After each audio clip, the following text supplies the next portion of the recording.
Unraveling the Mystery. Knickers in a Twist. Hello, everyone. Welcome back to our channel.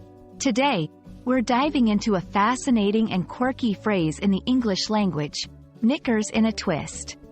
This expression is a colorful part of conversational English, and understanding it can add a fun element to your language skills. So, let's get started and unravel the mystery behind this phrase.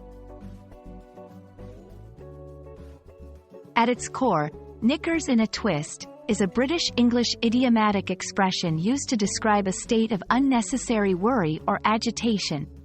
When someone says, "Don't get your knickers in a twist," they're essentially advising you not to get overly upset or worried about a situation.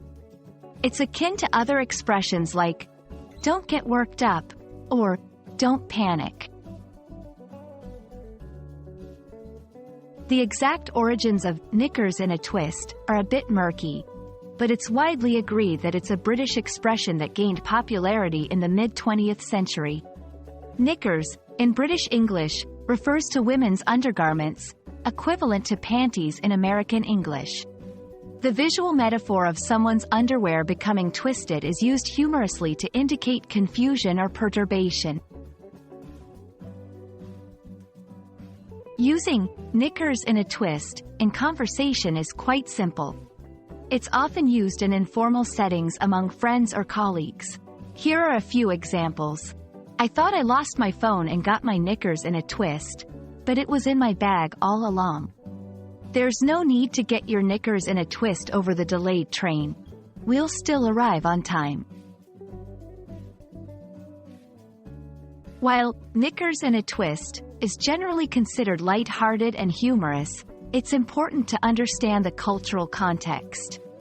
This phrase is more common in British English, and its reception may vary in different English-speaking countries. As with any idiomatic expression, being mindful of the context and the audience is key to using it appropriately.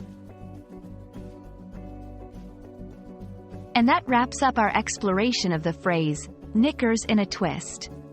We hope this video has illuminated this quirky expression for you and perhaps even added a fun, new phrase to your English vocabulary. Remember, learning a language is not just about grammar and vocabulary, it's also about embracing the cultural nuances that make it vibrant and colorful. Thanks for watching, and don't get your knickers in a twist trying to learn English. Enjoy the journey.